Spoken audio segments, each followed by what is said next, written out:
For the record, this is the first time I've heard a fab shop manager have Victoria's Secret on their resume. That's pretty awesome. So, since we're having this moment right here, I actually spent a summer working in the back room at Victoria's Secret, unloading cami taps and panty bottoms. This is really awkward right now. That was a tough job. I tell you. It's a tough transition, too. Yeah.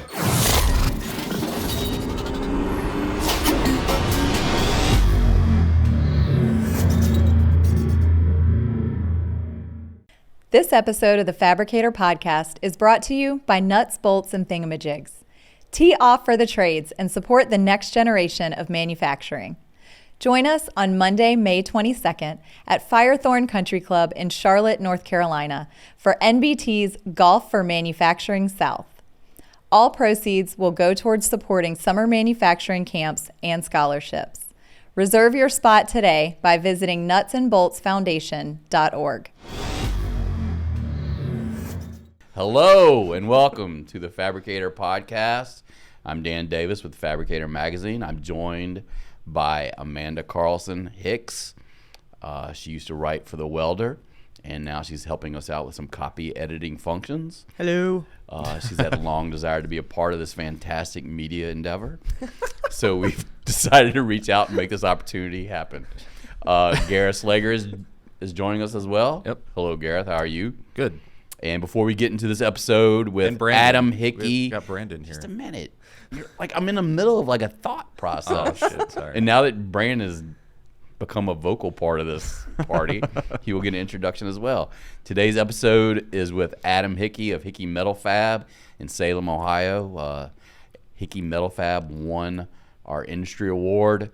You can read about him in the February 2023 edition of the Fabricator. For those that don't like to read, you'll enjoy this episode. And we're also joined today by Brandon Geyer, who helps us out on the technical side. Say hello, Brandon. Hello. There you go. Could you count to 10 so we can check your mic, please? No. Okay. Apparently that only goes one way.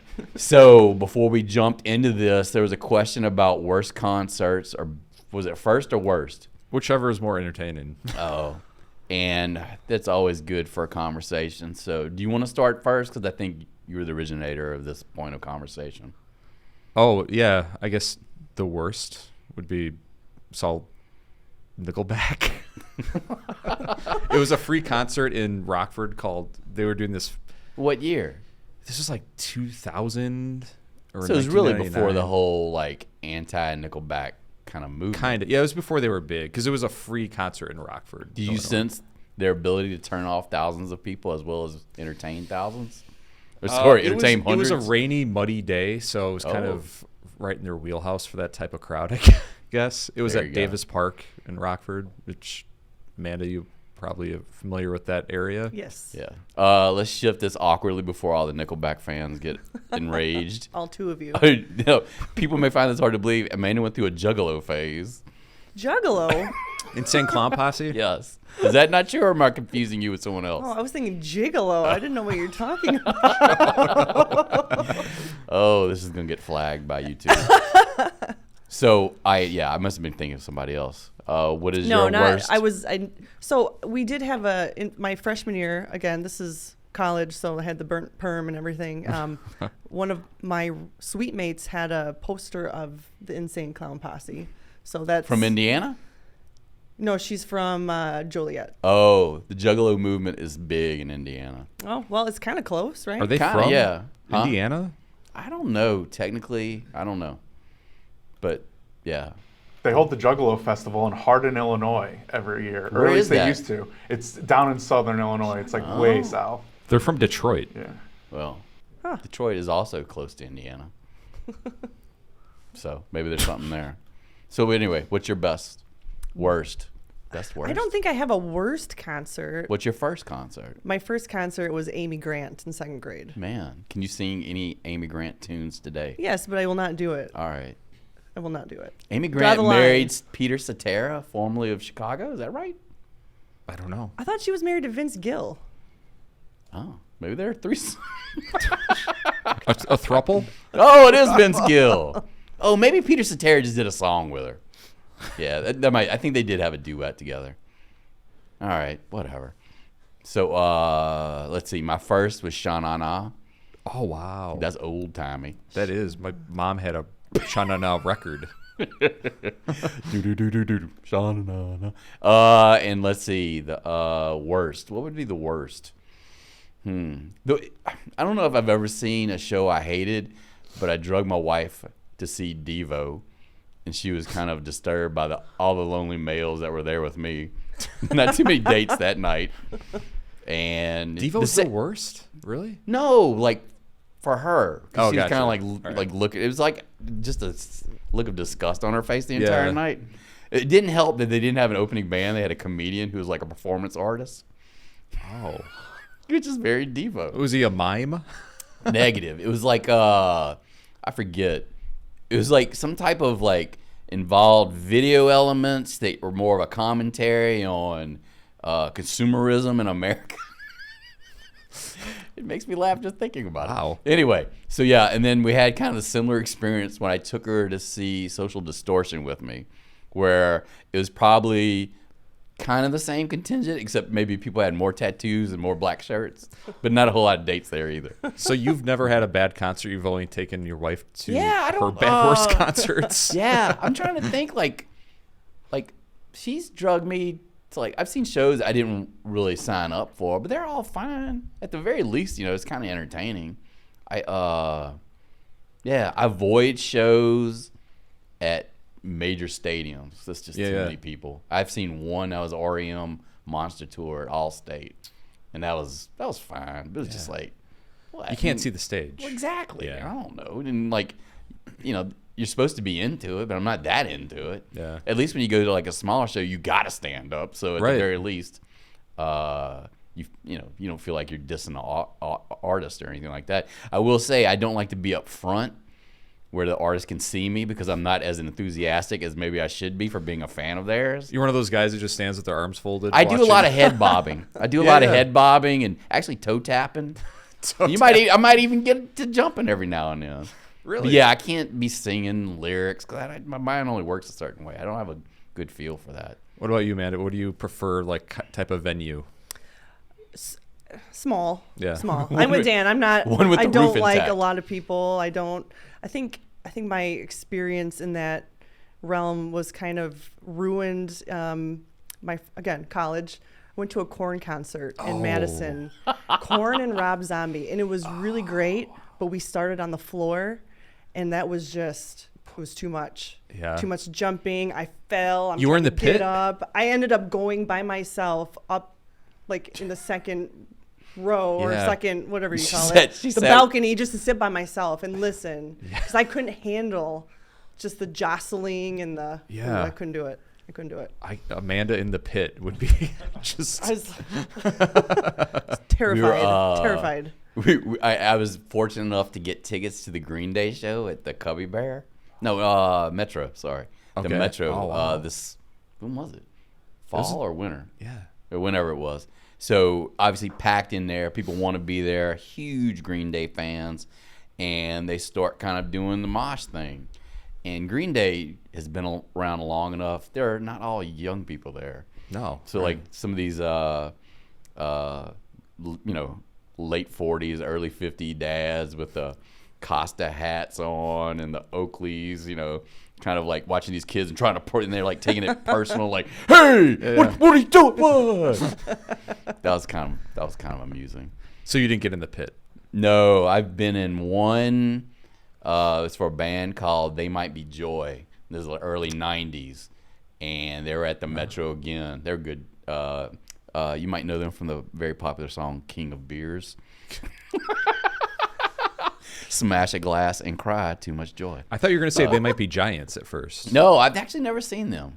But the pit starts going up and down, and the people I were with, they bailed out early. And I was half through the song and I was wheezing. I couldn't jump anymore. So I backed up as well. So yeah, that's a lot more. It's a lot more energy than I do have. So yeah, that's it. Brandon, have you ever been in the pit? Oh, yeah. Yeah. Warped Tour days back in high school. Yeah, very much so. What was your best pit experience? probably Fall Out Boy in 2003 at Warped Tour. Ooh. Wow. It was about 105 degrees in August, and people were actually passing out in the pit. Really? Yeah. I had to actually carry a girl out of the pit because she passed out. Really? Yes. So today they call that a medical emergency. Well, yeah, we got the EMTs there quickly after it happened. Oh, at least they have something to do. You're paying for them. You might as well put them to use. So Yeah. you saved a life in the pit. I guess so, yeah. All right. Wow. That's actually a good story. Nothing positive. I've never done anything You've never helped anyone. quite as noteworthy or important. You've never saved a life? No, right. not really. Probably caused some accidents that might have caused a loss of life. It's like one of those domino things. Yeah, right. The butterfly effect. Don't eat that burger that's been on the floor. Sure, why not? Sorry you didn't say burrito. But Happy National Burrito Day as we're taping this. So I think that pretty much covers it. So enjoy this episode with Adam Hickey, and I'm sure he'll be appreciative of the conversation that led into this. Yes. Enjoy this episode. This episode of the Fabricator Podcast is brought to you by FMA Communications. Join us for the Stamping in an EV World Conference on June 13th in Novi, Michigan. This one-day conference will guide stampers, fabricators, and OEMs through the shift to electric vehicles. Business leaders from top automakers will share insights on the challenges and opportunities presented by this exciting new era. Sign up today at fmamfg.org. And now back to the episode. Hello, everyone. Welcome to the Fabricator Podcast. It's not a broadcast, it's a podcast. We're recording this live at the FMA annual meeting here in Las Vegas. To my left is Tim Heston. He's almost called you Tim Henderson. I graduated with him. Just retired from the Baton Rouge Police Force. Hi, Tim. Tim works on a Fabricator magazine, and our guest today is Adam Hickey of Hickey Metal Fabrication. Hickey Metal Fab was the winner of our 2023 Industry Award. We give out annually, and they received the actual award itself at dinner which would be last night, would be the 28th of February. So he was good enough to join us, and thanks so much. And what type of response have you gotten since you won the award? It's been great. I mean, everybody's been congratulating us, and I thought it was pretty cool. The group from Target Steel, you know, what a wonderful family, and to kind of, we have so many similarities as companies, and to kind of share the award, you know, with them getting the award, Steel Executive, it was pretty cool. So now everybody's been great. The response has been good. So yeah, pretty exciting. So the Association of Steel Distributors is an affiliate of the Fabricators Manufacturers Association, and they had an award as well, Steel Executive of the Year. And as Tim pointed out earlier, Ever the Grammarian, he is not made of steel. He's an executive from the steel industry. He's with Target Steel Service Center in Michigan. And really, it was kind of weird, your parallels. Yeah. Both companies have like 7 facilities. Yep. Roughly, it's kind of the same story. Started out with not a lot of money in the pocket. Not a lot of money in the pocket. Yeah. So maybe give us a heads up in terms of the origins of Hickey Metal Fab. Yeah, so we started in 1942. I'm 4th generation in the business, so it'd be my great-grandfather. And it was just a one-man kind of heating and cooling company. And then my grandpa came back to the business after the Korean War, and his dad passed away. And ultimately, my grandpa and grandma put $156 into the company, and that's how the 2nd generation started. It was heating and cooling and roofing then at that point. And then my dad and aunt and uncle ultimately came back to the business in the 70s and 80s and started transitioning it into metal fabrication, sheet metal, some construction. And then we've really been fab ever since. Yeah. You know, throughout the history of the company, you tend to do a lot of things yourself in terms of building the buildings. And I think, you know, up till the most recent one, which would be the 7th building on the campus, you actually finally kind of went outside. This building can you kind was of talk about some of that can-do spirit within the company? Yeah, so all of our buildings except for our newest one have been built by us. My dad and uncle and grandfather all came from construction backgrounds, so it was just natural. That's kind of how we got into the sheet metal world. We were doing projects at steel mills and different things, and it ultimately led us into fabrication. So we were really kind of in that before we were truly into fabrication.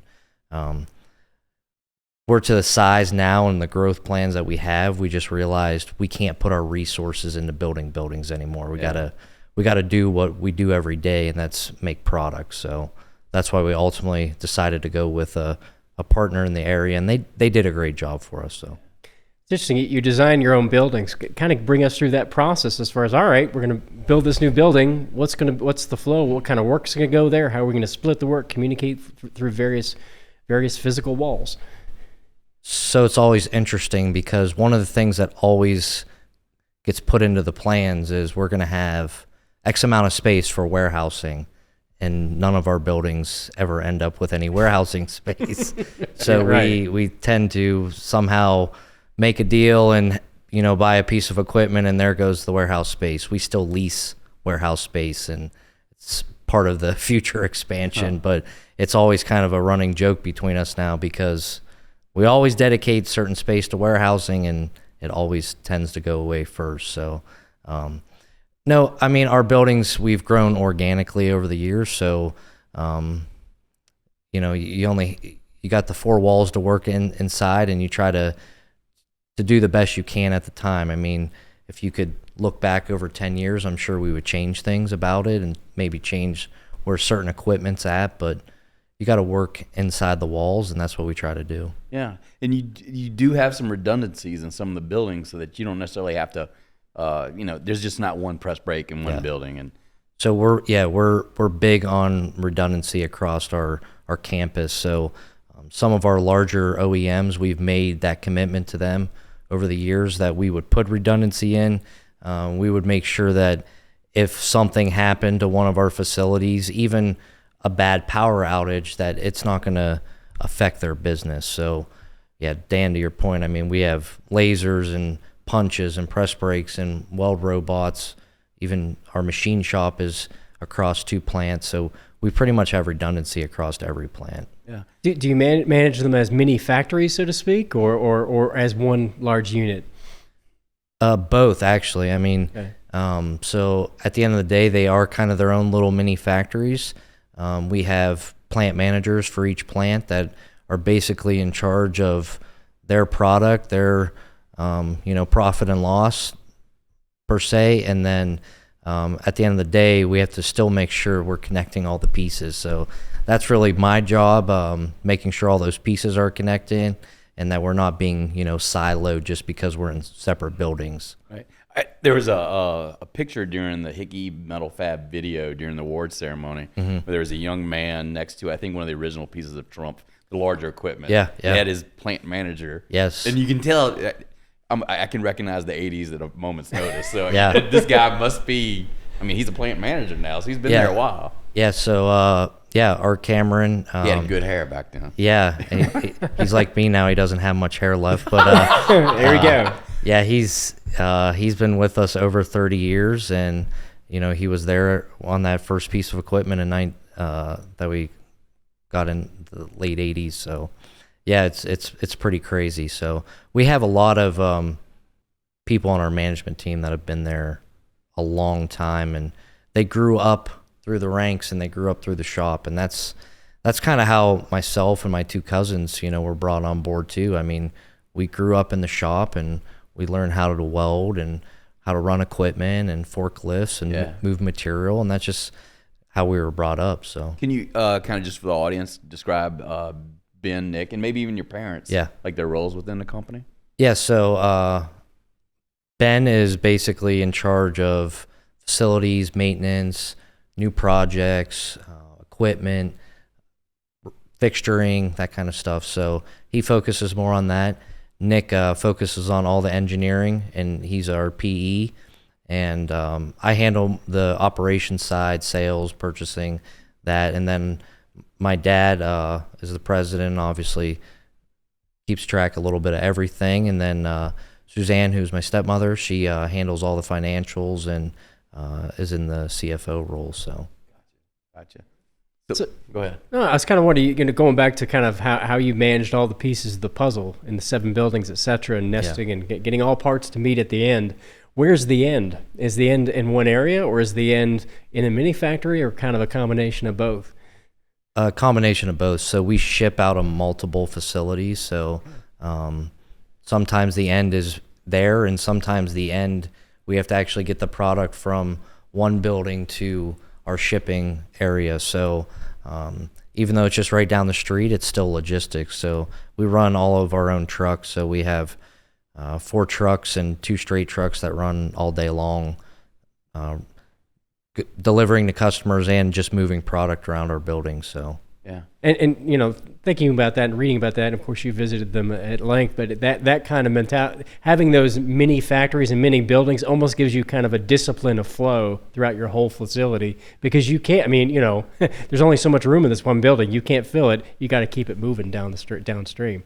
Yeah, and honestly, COVID was probably one of the best things that happened as far as some of our material flow, because there was a time where we were basically saying all people have to stay in their buildings, right? We were trying to keep people separated.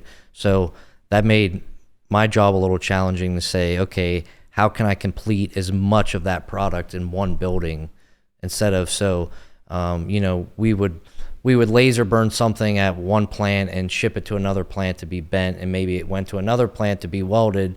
And as we were adding equipment and changing things, we tried to start completing more things in one location. So it was good. It kind of forced us to look at our flow across the board. So. And do you build in redundancy with that too? Saying, all right, you can cut, bend, and weld in this plant, but if the capacity is not here for this job, we can move this job over here. That can be another identical mini factory to have capacity for this customer if he or she needs it. Yeah, we do that all the time. So, obviously everybody has downtime and outages, and you got to manage those. So yeah, it's at that point it's just prioritizing. But we also stock similar materials at pretty much all of our plants that run lasers. So, and we have our own trucks, so we're constantly running material around sometimes. So right.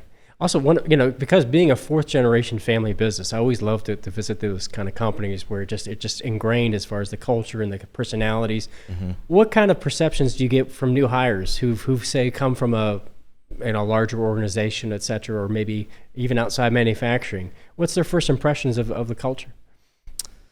So I think they quickly learned that the ownership team and our management team were very hands-on.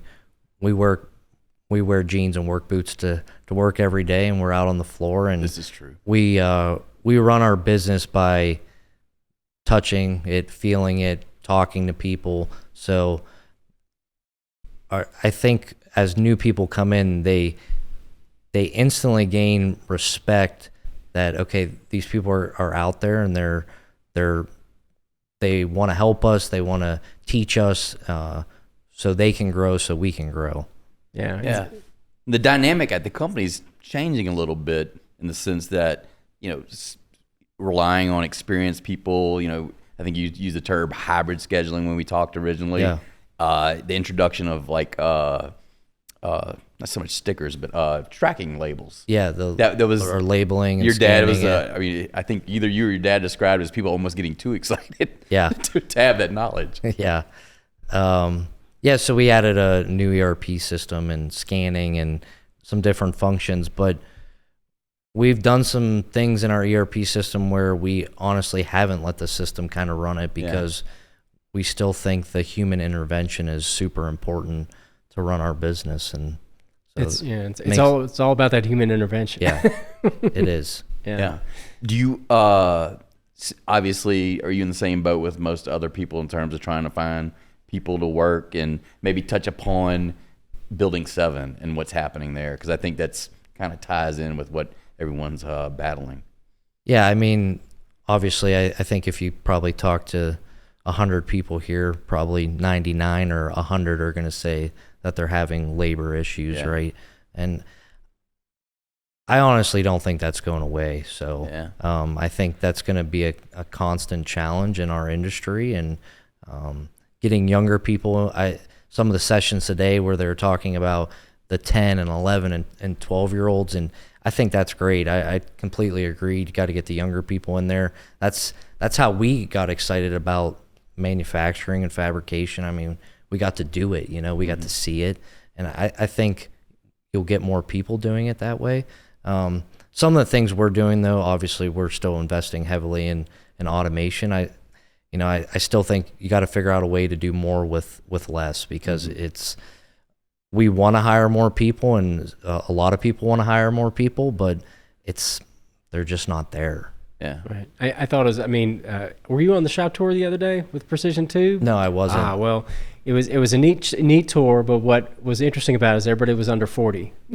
Yeah. And everybody was on the same page. It was like 15 people. There was the shop physically had no walls, but there's kind of no walls between ownership, management, and the workers on the floor. They're all kind of on the same page. The president goes out and denests and just, whatever he needs to do to move. And everybody's just it's kind of an egalitarian, we're all in this together, let's get this job out the door kind of mentality. And I assume that's you've kind of scaled that up because they were only 12 employees. So that's exactly what we do. And I think, when we're talking, when you're writing the article, something that might be a little bit unique about us is we have welders that can run a press brake or go run a laser, or even go up to the machine shop and run CNC equipment. That's a little unique. I mean, a lot of times now it's a welder's a welder and press operator's a press operator. So we do really try to cross-train across disciplines. We also believe that just makes you a better fabricator, right? So at the end of the day, you're a welder, but there's a lot that goes into making a weldment, right? So if you understand all the processes before that, it makes you a better welder. I guess kind of likely candidates to move ahead in the company. Absolutely. So we pick out people that we think are, up and coming, and we don't force them to learn other disciplines, but they want to learn other disciplines, and it makes them just rise to the top a lot quicker. Yeah. But do they clean slats? Actually, another thing is, I've visited shops where they do. Anybody cleans slats because they need to have that clean for the equipment to run properly, and it's that egalitarian, let's get this done, let's do it right, let's clean the laser, let's maintain the laser, because we know all about the tech situation out there, and et cetera. Yeah. So, my goodness, it's a dynamic time to be in this business. Slats are interesting, and I have a love-hate relationship with the slat cleaners in the industry. I don't think anybody makes a good slat cleaner. We have had Slat Hall, we've had Trumpf. Yeah. They're all okay. They just don't hold up. In my opinion. No, it's a pretty gnarly job. It's a necessary job, though. You can't. And when obviously material's so high, you don't want to just be throwing them away, but. Yeah. So what led to your automation journey? You're quite automated. What was kind of the first big leap into automation for you? Oh, so we got into welding robotics back in 2004. So automation hasn't been new for us. It's just been accelerated over the last couple years. So I think we've always had automation. We've added tube lasers and things like that that have automation pieces to it. But it was honestly COVID and that whole time, and kind of looking at our business across our whole business. And when we talk about automation, we don't just mean robots. I mean, in our machine shop, for example, we've added different types of automation that are still automation. So pallet machines, parts collectors. Yeah, like literally I forget what is it. It was like a circular vibrator. Accumulators. Yeah, that it collected the parts so the operator doesn't have to be right on top of the machine. And it looks like a simple thing, and it's like, well, that's not really automation. But when you can make a small investment and take an employee and let them run 2 or 3 lathes versus 1 lathe, it's a huge deal. Right. Go ahead. Oh, I was going to say, in the things that I remember, the large punching center where literally the first time the part is touched after it's loaded is it's finished. Yeah. And now you have the robotic press brake. So, Yeah. Well, when did the robotic press brake go in? It's been in for about a year and a half, Year and and a our half. second one will deliver in April. Wow. And Is that'll it- be in Building 7? That'll be in Building 7. Okay. So we'll be able to robotically bend on 2 different cells, and then the automated laser center kind of is going to feed Oh, both that big cells. thing. So, so is it a redundancy, or is it this one's for big parts, this one's for small parts? Both. So our current one that's in production now is the bigger of the machines. So it's little brothers on the way, but so it can handle like up to 120 pounds, and it does have the small parts gripper on it as well. So we don't have that now, so it's additional capability that we don't have now. But it's also, we have a lot of parts on our current cell that we could move over to that cell if it went down. Right. One of the things we definitely felt, we talked about redundancy a few minutes ago. When you don't have redundancy, you definitely feel it. So Yeah. when that bend cell would go down, it was no good. It was no good. No Gouda, said the cheesemaker. Dude, who do you have manning these pieces of equipment? Or does the background vary in terms of who made like the good choices to be those people? Yeah, I mean, I think like on some of the lasers and even the bend cell and some of the robots, but a lot of the lasers, the younger employees coming up, they just pick it up Right. quick. I mean, Trump's software is very, if you can run an iPad or an iPhone, you can figure it out basically. So we see that a lot, and then, I think it's just people's personalities to fit certain types of equipment. So Personality of a certain machine type to matching a machine to a person, or a technology to a person, a process to a person. Kind of dig into that for us. yeah, so like for example on tube bending, I don't really care what piece of equipment you have. It's still a black art. And so, for example, you'll get tubing in and it's going to bend different. It might start breaking. It might slip a little bit.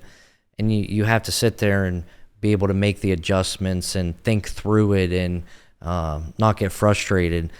Certain people don't want to do that. They just want to run the machine. So we have high volume production jobs where certain people in our organization, they like that. They want to run 1,000 of the same thing, and then there's certain people that don't like that. So we do look at personalities and try to work with that a little bit within our business. Yeah, so at the time it was like 187 employees. Yeah. But to be able to kind of approach it with like a workforce at large, involves people actually being out there and meeting people and knowing who they are. Right. It's so much of fab today has become software interaction. And that's a different kind of tactile feeling than bending a tube and having to adjust because there's the center line bend radius changes depending on your wall thickness, which varies because it depends on the freaking arg. It just goes on and on and on. Right. And so you always have those tryouts. And so that's when did you start doing, or did that just kind of occur naturally over the years, or did you kind of make an initiative saying we need to really kind of match our operators with their job duties to keep them along? I think naturally over the years we've just tried to do that, and I think it happens naturally for us because we're out there. We talk to our employees every day. We know all of our employees, and you start learning what people are good at, what they like, what they don't like, and then as I take a call from a customer and I got to move things around operationally. I'm like, well, I think he might be good or she might be good at this. And then we have a conversation and we bring them in and we ultimately then move forward and make a decision. So, yeah. Right. There's a reader who once told me he kind of separates out the technical versus process oriented. So the technical person he would define as your tube bender, who just loves that challenge. And this would be like maybe a challenging job on a break where it's not an easy setup. It cannot be simulated no matter how hard you try. And but they love it, and then they finally, they work toward it, and then they finally get it. High five, bam! That's their best day in the world.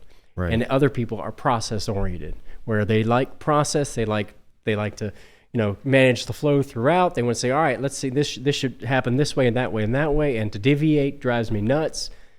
And boy, that you don't want to put them in that kind of job. Right. Which they're like, you know. No, of course, I like- you have to be flexible in the fab shop. I like how you frame that though. That's perfect. It's yeah. process. Yeah. And you need both, because I've been in shops where they're all tech, you know, they love metal fab and they just try to just push the limits on everything, and everything is late.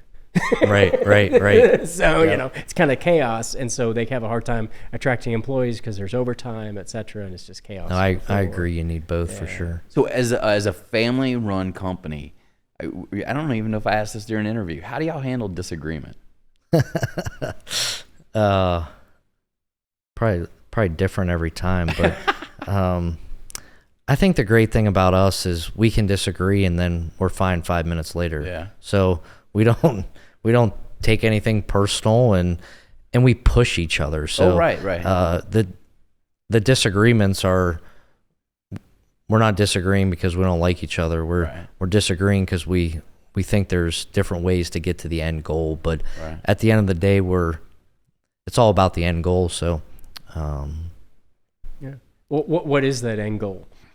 you know, just the future growth and what we're trying to accomplish in that moment. But, you know, that most of our disagreements are really just from a process or technology standpoint. How are we going to accomplish something? And people have their different views, and sometimes you got to have that disagreement. If you don't have those disagreements, to be honest with you, I don't know if it really even matters if you're family owned. If you're not having those disagreements at your ownership or leadership level, I'm not sure you're moving your company forward. So Right. Everybody's a little disengaged and just kind of willing to take the ride. Right. And that means you're just totally top down, where it's just all coming from the top. And here's then, what we're gonna do, and then how do you attract people to that? How do you make that? That's not going to last 4 generations. right. Because I mean, we'll have disagreements maybe with some of our supervisors, or they're like, why do we do it like this? And maybe they have a great idea that you never thought of. So you got to be able to have that culture where you can have disagreements, but at the end of the day, still family, and you move on. So Yeah. So you yourself went to school and didn't come right back to the family business. Yeah, so I was the last of the 4th generation to come back. My cousin Nick, who's the oldest of us 3 in the 4th generation, when he graduated from college, he went off and worked for a company for a number of years before he came back to the business. And then Ben, when he graduated, he actually just came right back to the business. But during college, he was working for a construction management company, so he got some different experiences. Right. And then I went and did my thing for a while and was not in the steel industry, and worked in consulting, and then I was in advertising for a number of years before I came back to the business. So. Okay, and I remember the conversation. You were interested in coming to a company that wanted to grow. And can you kind of explain what that was about and what that meant to you? Yeah, so you did a great job talking about it in the article, but back in 2013, my family had a tragedy, and my aunt and uncle were in a bad car accident, and my aunt ultimately passed away, and my uncle wasn't able to return to the business. And that was really a decision point for us as a company, even before I came back, of what were we going to do? I mean, you talk about succession plans, are we going to sell the business? Are we going to keep it as is? Are we going to downsize? What do we want to do?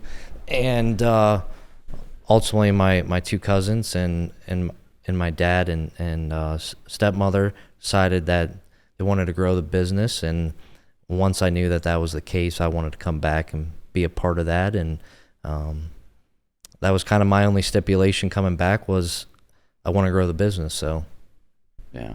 And that, in terms of your perspective, kind of was the deal that you would be able to kind of use some of your experiences to help that happen, or just create more opportunity for those in the company and yourself?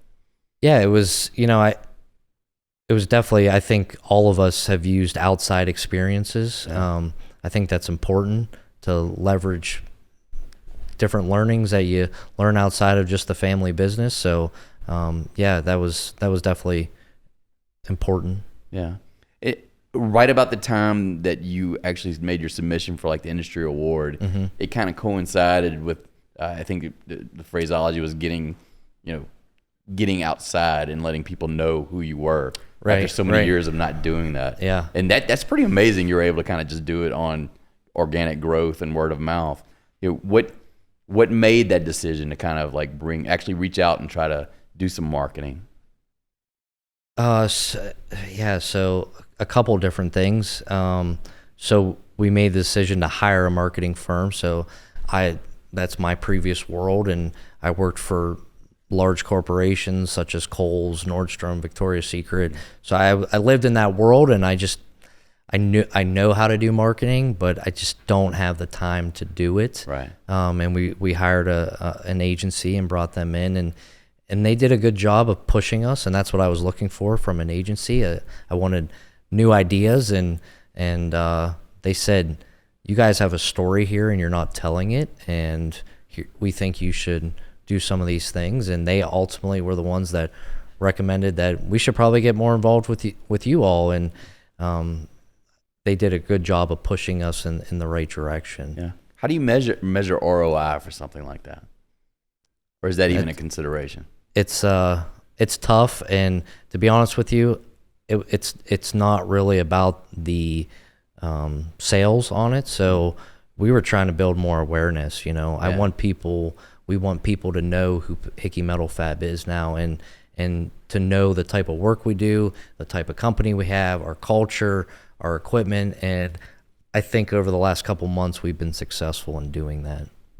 For the record, this is the first time I've heard a fab shop manager have Victoria's Secret on their resume. That's pretty awesome. So since we're having this moment right here, Yeah. I actually spent a summer working in the back room at Victoria's Secrets, unloading cami taps and panty bottoms. Yeah. This is really awkward right now. It really is.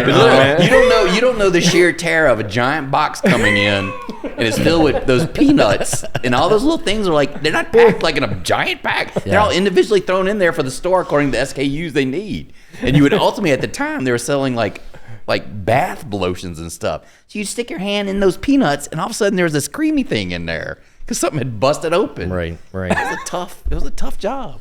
I tell you. It's a tough transition too. Yeah. And we hadn't even covered the Taco Bell stuff. We're going to talk about we're talking about entry-level jobs earlier.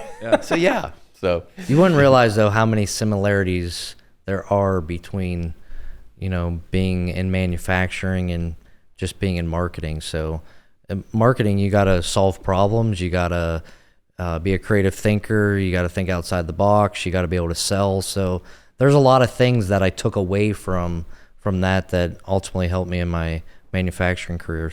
Yeah. We in previous episode we spoke with a marketer named Emily Wilkins, and she works strictly with job shops, and her whole thing was, you got to get out and tell your story. So that's the same exact thing that you're echoing. Yeah. And she said that it's a hard thing for those shops to kind of recognize that they do have a story to tell. Right. And the shop we visited yesterday had a co-founder who was in marketing, because he said, hey, there's a story to tell, but also it's a complex goal. So because marketing is multifaceted, multi-pronged, just like fabrication has to be multifaceted, multi-pronged. Got to touch various industries and got to deliver everything yesterday. And so there's amazing similarities there. Yeah. And those shops don't have the bandwidth to do it themselves. So hiring those agencies that actually know how to market those types of shops is probably huge. Yeah. I'm going to call Saks Fifth Avenue now.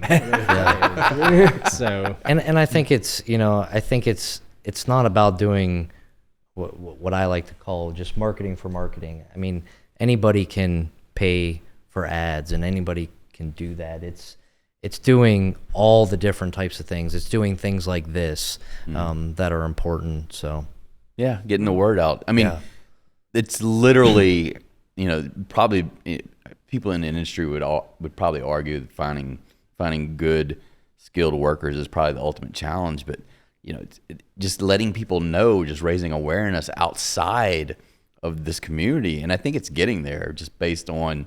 We sat through that presentation today with Beth Peretta, who small things, all female pit crew, and did they win? No.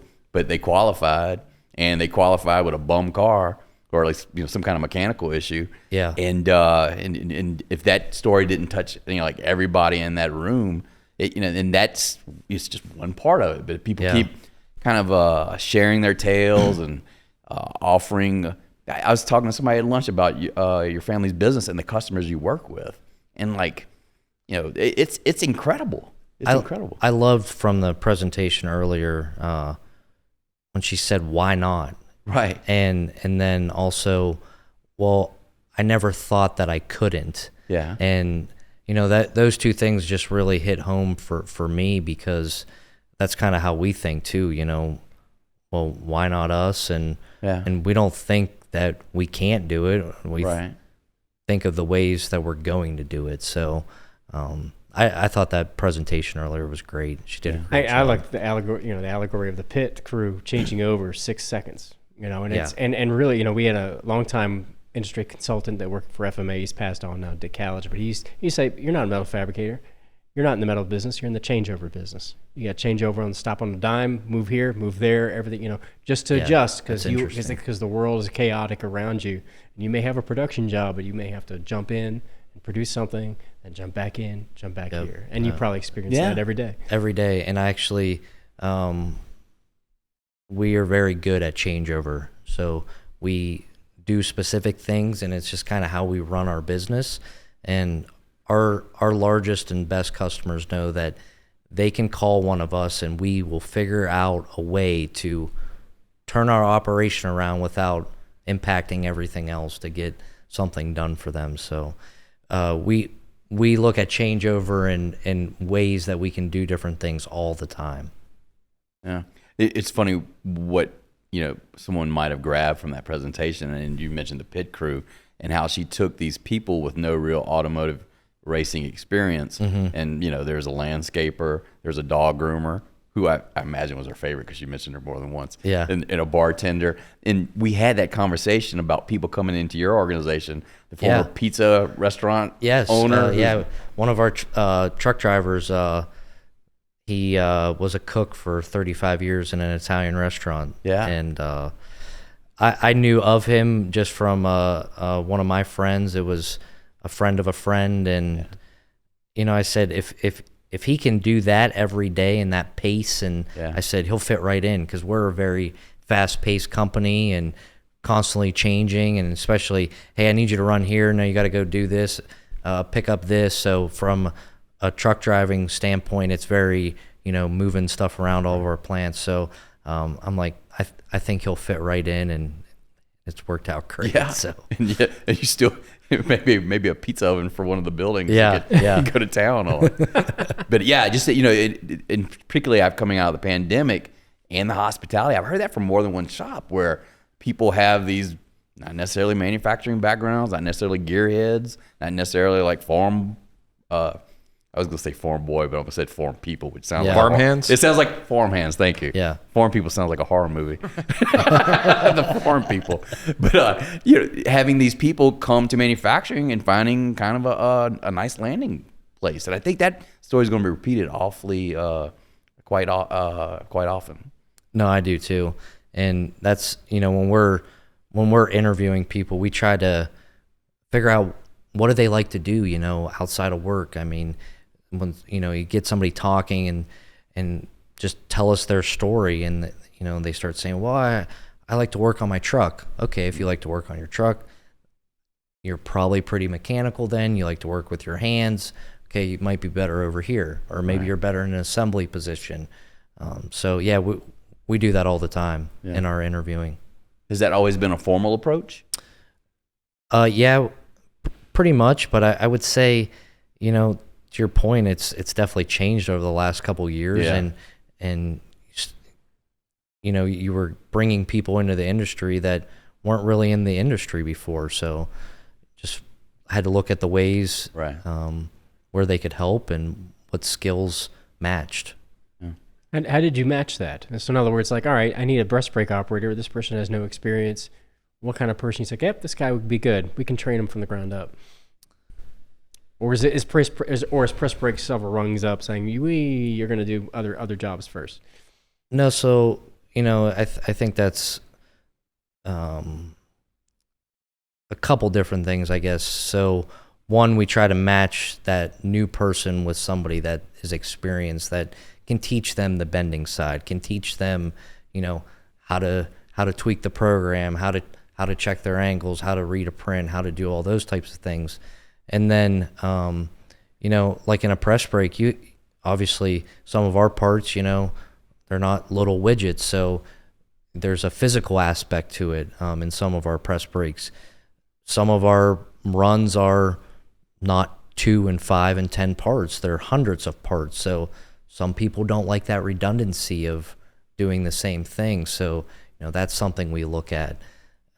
Certain people like that. So, they can go to the gym or could just go to work. Yeah. Yeah. So, Is there a like a trade school or apprenticeship program that you guys lean on in the area, or is it all kind of word of mouth, trying to find the best personality to fit?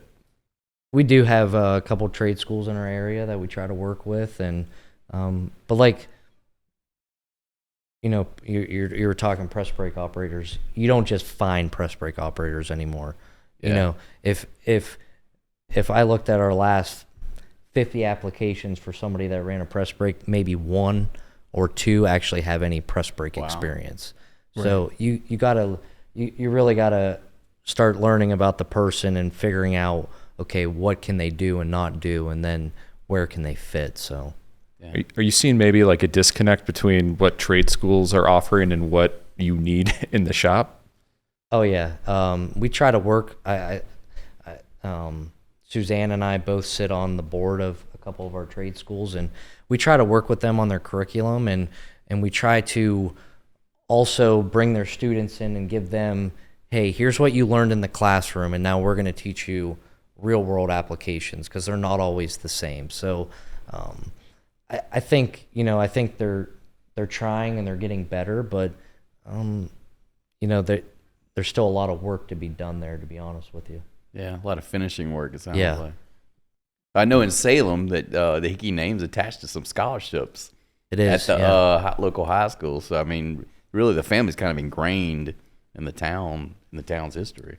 Yeah, we have three scholarships that we do every year for, some are for graduating seniors, and then some are for students that are already in college. So okay. We have our vocational scholarship for people that aren't going to a traditional, 4-year degree. So, that's important for us. We need people in the vocations. So we have a business scholarship, and we also have a scholarship in the healthcare industry. Yeah, that's awesome. What was it like growing up in Salem? Having visited there, to me, it's like the quintessential Midwestern small town. So yeah, like kind of like not bustling, but yet still enough going on. The Alumni Society has their own building downtown, which kind of made me like, whoa, that's kind of impressive. I mean, it was good. It's a good small town. It's big enough, but it's not too big, and it's not too small either. So there's actually a decent amount of manufacturing in our area. So if you look kind of in a 20-mile radius, we have a lot of manufacturing. So that part of it's pretty good. Yeah. Do you feel kind of special in a way that you're able to maintain the employee base that you have with given all the manufacturing options in the area? Yeah, I mean, definitely humbled. We want to be a top choice, but it's tough because all these companies are competing for the same talent. I mean, Butech Bliss, that's at the event with us, and I know is one of the sponsors and everything. I mean, they're right down the road from us, and at the end of the day, we might compete for some of the same people. Yeah. And they do completely different work than what we do. So yeah, probably use fork truck drivers. Yeah. Fork truck certified. Yeah. Do you have trouble? Seriously, do you have trouble finding fork truck drivers, or is that not an issue? No, we certify in house, and then certify a lot of people. Yeah, so and basically train in house. So that's an easy solution for that. Yeah, so you're not competing with Amazon or whatever. Right. Yeah. So. No, we don't have, knock on wood, any Amazon facilities too close to us. So yeah. The Amazon. The Google algorithm's gonna. Yeah. So literally, that's one of the things I've heard in terms of like first quarter like manufacturing activity. They've put a halt to a lot of their. I think they called them like final destination. I forget what the phrase they use. Last mile. Last mile is the phrase. Destination. That's another horror movie. Yeah. No, somebody never watches horror movies. I do make a lot of references to them. Yeah, that whole material handling industry is a little flat right now. Yeah. Mm-hmm. Yeah. A lot of activity. Tim, you had a question. We were talking about succession in terms of that's a big deal. Probably something we don't cover as much, being that we have 50,000 readers. Not all of them are in a succession plan, but yet it probably affects almost all of them that are in a family company. Yeah, I mean, or not even a family company, but any company, honestly. Yeah, especially now because it's we're kind of in a transition point. As I said earlier today in a talk where, I used when I started reporting on this business, I was the young pup, and everybody was just gray haired and been in there for it. But now most people are, half the people are younger than I am. It's a transition. The boomers are retiring, but then we're seeing a lot of PEs in this industry because they pass on the baton to whom. So explain kind of how succession works at your place and as far as, how it worked in prior generations and what you're thinking about the next generation. Yeah. So, after the accident, we did a lot of succession planning, so I would say we're set up probably better than most family companies. A lot of people don't think about it until something happens, to be honest with you. And I think where we're at right now is obviously the third generation still in the business and the fourth generation's in the business. So we're in a pretty good situation right now. The third generation being my father and stepmother Suzanne, they've committed to helping Nick, Ben, and I grow the business, and so we have their commitment, and we know they're not going anywhere. And even if they want to go take some time off, we know that they're still right there to help us out. So they're not going anywhere. No, and we're pretty young guys. I'm only 35, so.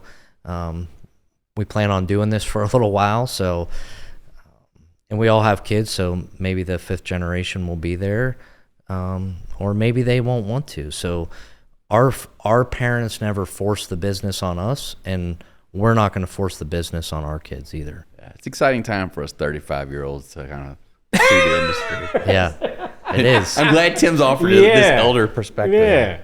So, any goals in terms of or big news coming up for the business in the coming maybe months? Yeah, so right now we're obviously working on trying to get this plant completely online, getting the equipment finished, installed. So we got a couple more months. Yeah. Hopefully end of second quarter we're really running full production. So that's one of our focuses this year, getting that accomplished and done. Obviously, with this award, we want to go out there, meet more people, continue the story, looking at new business, looking at bringing new customers on. When we do that, though, we're very selective as well. Right. It's got to be the right fit for us. It can't be somebody that's too big. It can't be somebody that's too small. There's a fit there. There's a cultural fit. So a lot of our customers, we just fit together good. Mm-hmm. They run their business like we run our business. So over the next year here, couple years here, we're focused on growth. Got to maintain the customers that brought us here. So, I talked in our speech about we can't forget where we came from. So that's still the number one focus. So the customers that have been with us, we'll make sure we take care of. It can't be all about bringing on new people and forgetting about where you came from. Yeah, that's awesome. All right. Well, thanks for joining us today. Oh, Gareth. I do have a question. You were talking more about getting the company out, doing events like this. Any takeaways from being part of the annual meeting for the first time? Yes. So the annual meeting's been great. It's been a great learning experience for all of us. So all 5 of us, I think, have taken something away. our one of our largest customers, Miller Industry, joined us here. A couple people from their group, which was also great. I would actually recommend to other companies, try to get one of your customers here with you. It's great to have different conversations. They see some of the things that happen in our world that might impact their business or vice versa. So that was great. Just meeting people, the openness for people to share and just share knowledge and, what do you do and how do you do it? It's been great. It's I'm excited to come next year. So that's awesome. Yeah, this conference has an eclectic group of people too. In the last few hours, I've met some of my sources I've written over the years. Yeah. So one guy, again, was 5 years ago, was in the the rental car business. Another guy, his family business was in hospital beds. But then that extended to sheet metal, and then now he's in a sheet metal fab shop. So it's just a wonderfully eclectic group of people. Eclectic group of people. It is. See if I can spell that word. As they say now, it's eccentric. Yeah. So, well, thanks for joining us today. We enjoyed the conversation. Yeah, thanks for having me. Yeah, and please go to where you get your podcasts. When you're there, review, rate. That's the same thing. That's kind of the same. Rate, review, subscribe. They don't have to do it in that order. It could be any order. Yeah, and we have an email address, which I finally know, podcast@thefabricator.com. There you go. Yeah. It only took like 5 episodes. You just flip the name of the podcast. There you go. Yeah, and send us a note, and then we'll send you a sticker. They're very valuable, likely to increase in value. Yeah. Probably something to worth. They're becoming more and more rare. Yeah. Exactly. All right, so thanks for joining us, and stay tuned for another episode being recorded soon. See ya. Bye. The Fabricator Podcast is a production of Fabricators and Manufacturers Association, located in Elgin, Illinois. The show is hosted by Dan Davis and the staff of FMA Communications. The podcast is produced by Gareth Slager and recorded and edited with the help of Brandon Geyer. Sales support provided by Andy Flando. Additional production support by Elizabeth Gavin, Dana Weicker, Mary Diamond, Mike Owens, and me, Sarah Spring. Thank you for listening.